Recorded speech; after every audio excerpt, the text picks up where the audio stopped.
Jangan lupa like, comment, and subscribe channel YouTube TVRI Bengkulu dan nyalakan lonceng notifikasinya.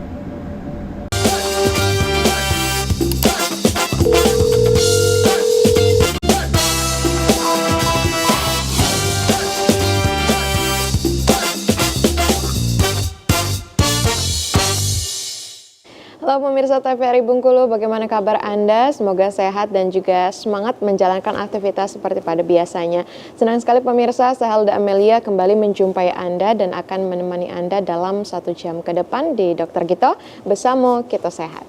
Nah pemirsa, di Dokter Kito hari ini kita akan membahas tema yang menarik, yaitu DBD atau demam berdarah denggi. Yang mana kita ketahui pemirsa bahwasanya DBD ini disebabkan oleh virus yang disebabkan oleh gigitan nyamuk Aedes aegypti. Memang terdengar sederhana pemirsa, namun dampak dari DBD ini sangat serius untuk kesehatan. Maka dari itu, untuk pengetahuan lebih lanjut, mari kita simak penjabaran materi yang akan dipaparkan oleh narasumber yang telah hadir di tengah-tengah kita pada pagi hari ini. Langsung saja kita sapa, ada Dr. Lisda. Halo Dr. Lisda. Halo Helda. Bagaimana kabarnya? Luar biasa. Secara hari ini. Secara hari ini ya, cantik sekali hari ini bunga-bunga. Iya, biar memancarkan aura yang positif ya. Oh begitu ya Dr. Lisda ya. Baik, selanjutnya juga ada Dr. Elsa. Halo Dr. Elsa. Bagaimana kabarnya Dr. Elsa? Sehat. Semakin sumringah ya kelihatannya Dr. Elsa ya. Bagaimana keadaannya saat ini dokter? Aman, terkendali. Untuk kesibukan akhir ini? Sama saja. Yang mendengarkan berita bahagia loh Dr. Elsa.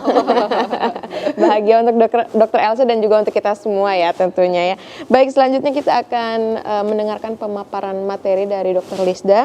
Tapi sebelum ke materi nih Dr. Lisda, untuk penyebaran penyakit DBD sendiri terkhusus di Indonesia ya, apalagi kita memang berada di iklim yang tropis. Seperti apa sih Dr. Lisda? Oke, jadi topik-topik yang berkaitan dengan iklim ya, karena kan kita tahu ya bahwa Indonesia kan punya 2 musim ya, ada musim panas bisa dibilang gitu ya, kemudian ada juga musim penghujan. Nah, ada beberapa kasus-kasus gitu yang angka insidensinya atau angka kejadiannya itu dia meningkat dipengaruhi oleh iklim atau perubahan cuaca. Dan salah satunya itu adalah topik yang kita bahas di hari ini, yaitu tentang demam berdarah denggi. Kalau mungkin masyarakat yang menonton itu biar nggak bingung mengartikannya itu demam berdarah lah gitu ya. Jadi biasanya masyarakat tuh bilang demam berdarah, kenanya dikit-dikit demam berdarah gitu ya. Memang seperti yang Helda sudah sampaikan di pengantar awal bahwa kesannya mungkin kayak ya udahlah gampang ya, cuma karena ada virus terus kemudian dibawa oleh nyamuknya kemudian menggigit kita lalu kemudian kita terkena. Tapi ternyata dampaknya itu angka kematian ada juga loh yang disebabkan oleh karena demam berdarah denggi ini. Jadi apalagi di Provinsi Bengkulu yang cuacanya panas, kadang hujannya sampai badai banget gitu ya. Iya betul, dan kita juga sekarang tuh udah bingung sih sebenarnya bulan berapa sampai bulan berapa yang panas, bulan berapa sampai bulan berapa yang hujan gitu ya. Karena akhir-akhir ini kan tiap malam hujan juga ya. Hujan terus iya, ya.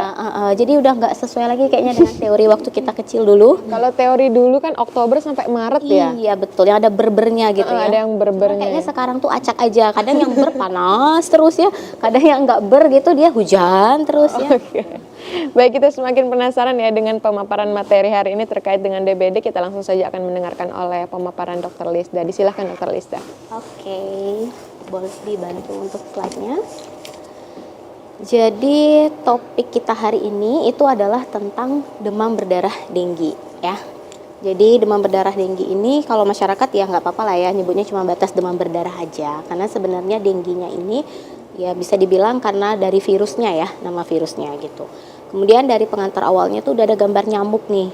Jadi memang kalau ada yang bilang karena nyamuk gitu ya betul ya. Tapi sebenarnya bukan nyamuknya yang menjadi penyebabnya gitu. Jadi jangan sampai nanti kita berpikiran bahwa semua nyamuk itu berbahaya. Enggak ya, hanya nyamuk-nyamuk yang di dalam tubuhnya itu ada virus dennya aja, itu dengginya aja, itu yang kemudian bisa berbahaya atau menyebabkan penularan penyakit ini. Kita mulai dari definisinya dulu. Demam berdarah denggi atau yang disebut dengan DBD ini adalah sebuah penyakit yang disebabkan oleh virus. Ya, jadi dia bukan bakteri, jadi nggak perlu berpikiran bahwa ini kasusnya sama dengan infeksi bakteri ya, misalnya pada diare atau lain sebagainya, karena dia disebabkan oleh virus itu dulu. Nah, virusnya itu namanya adalah denggi tadi, ya. dan dia menular ya sifatnya. Jadi virusnya ini menular ya. Jadi kalau ada yang bilang apakah ini menular atau tidak, jawabannya iya. Mitos atau fakta itu menular, jawabannya iya, itu fakta, menular. Menularnya lewat apa? Yaitu lewat gigitan nyamuk. Nama nyamuknya apa? Kayaknya ini udah tahu sih semua ya. Aedes aegypti, mungkin yang sebelah ini yang jarang, Aedes albopictus ya. Nah itu memang jarang ya, di media-media juga jarang dipaparkan yang satu ini. Tapi sebenarnya ada 2 spesies gitu. Nah nyamuk ini dia harus mengandung virus ini dulu di dalam tubuhnya. Ya, jadi nyamuk dengan spesies ini yang bisa mengandung virus ini lalu menggigit si A, pindah lagi menggigit si B, maka bisa menularkan penyakit ini. Nah, sebenarnya virus dengue ini kalau diperdalam lagi, dia tuh nggak cuma satu macam ternyata. Ada 4 macam, yaitu ada DEN 1, DEN 2, DEN 3, dan DEN 4. Ya, jadi ada 4 tipe, dan kalau ditanya apakah kita bisa membedakan yang mana sih yang pas masuk, ya tentu nggak bisa kalau dari kasat mata ya, atau dari gejala klinis, karena sebenarnya sama aja. Ya. Jadi harus mungkin melalui pemeriksaan serologi dan lain sebagainya baru kita tahu. Tapi itu pun juga intinya mereka punya gejala yang hampir serupa, ya. Nah, kemudian nanti ketika kita pulih, sebenarnya kan kalau virus mungkin udah sering ya buat pemirsa yang sering kali menonton Dokter Kito, itu mungkin udah teringat bahwa virus itu dia sifatnya self-limiting disease atau bisa sembuh sendiri dengan imun. Ya, karena ketika ada sesuatu benda asing dalam tubuh yang masuk, memang Tuhan itu sudah menganugerahkan dalam tubuh kita kemampuan antibodi atau imun kita untuk mengenali, oh ini tuh ada sesuatu yang asing nih masuk gitu. Lalu kemudian dia akan membentuk mekanisme imun supaya ketika itu masuk lagi berikutnya dia bisa memerangi gitu. Ya, jadi biasanya akan terbentuk imunitas ya. Tapi imunitasnya lagi-lagi hanya sesuai tipe yang masuk. Misalnya yang masuk DEN 1, ya berarti imun yang terbentuk untuk DEN 1. Permasalahannya kalau ada yang bertanya, kenapa dia sudah kena DBD lalu kemudian kena lagi?